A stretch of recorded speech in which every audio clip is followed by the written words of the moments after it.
ગઈકાલે રાત્રે આમોદ તાલુકા કોંગ્રેસ સમિતિના પ્રમુખભાઈ શ્રી નરેન્દ્ર પટેલની પોલીસ દ્વારા ધરપકડ કરવામાં આવી છે।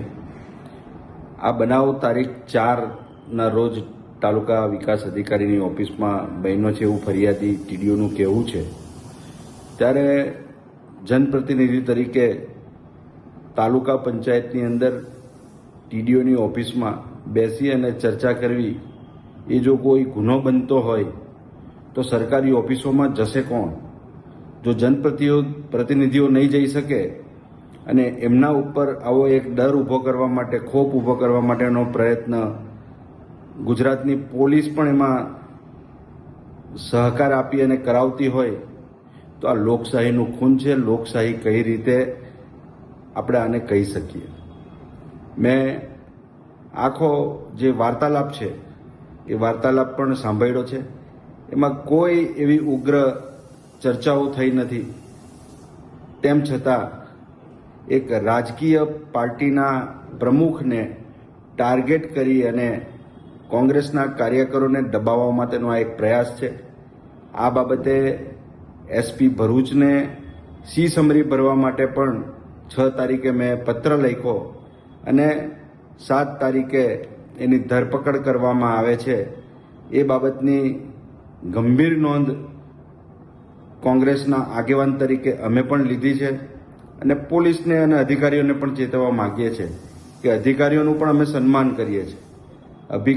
અધિકારીઓને એમના કામમાં રૂકાવટ માટે અમે કોઈ અડચણરૂપ ઊભી કરવા માંગતા નથી, પરંતુ માત્ર ભાજપના ઈશારા ઉપર, ભાજપના નામે પોતે ભ્રષ્ટાચાર કરવા માટે, પ્રજાને દબાવવા માટે, રાજકીય આગેવાનોને દબાવવા માટે તમને ખુલ્લો દોર આપવામાં નહીં આવે।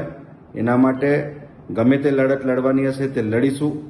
નરેન્દ્ર પટેલની ધરપકડ બાદ પોલીસે જે પ્રમાણે એમની સાથે વ્યવહાર કર્યો છે, એક તરફ રીઢા ગુનેગારો ખુલ્લેઆમ ફરે છે, દારૂની રેલમછેલ છે, એની ઉપર પોલીસનો કોઈ અંકુશ નથી અને અહીંયા પોલીસ બહાદુરી બતાવે અને આવા પ્રજાહિતના કામો કરનારાઓ, આખા બોલા લોકોને, એક આગેવાનને જે રીતે રાત્રે કસ્ટડીમાં મૂકી દઈ અને પોલીસ સ્થાનિક આગેવાનોને, સ્થાનિક અધિકારીઓને ખુશ રાખવા માટેનો જે પ્રયત્ન કરે છે એ કોઈ પણ રીતે સાખી નહીં લેવાય। રાત્રે આ બાબતની જાણ ડીજીપી, આઈજી, એસપી, ડીવાયએસપી આ તમામને કરી અને આમ છતાં આ બાબતે આમોદની પોલીસનો જે વ્યવહાર છે એ વ્યવહાર કોઈ પણ રીતે સાંખી લેવાય એવો નથી। જે પ્રમાણે નરેન્દ્ર પટેલની ધરપકડ કરતા પહેલા પોલીસે તપાસ કરવી જોઈતી હતી, એમને નોટિસ આપવી જોઈતી હતી, માત્ર સીધી એફઆઈઆર કરાવી દીધી અને એફઆઈઆર કરાવ્યા બાદ એટલી બધી શું ઉતાવળ હતી કે તાલુકા કોંગ્રેસ સમિતિનો પ્રમુખ હતો એ કોઈ જગ્યાએ ભાગી તો જવાનો નથી।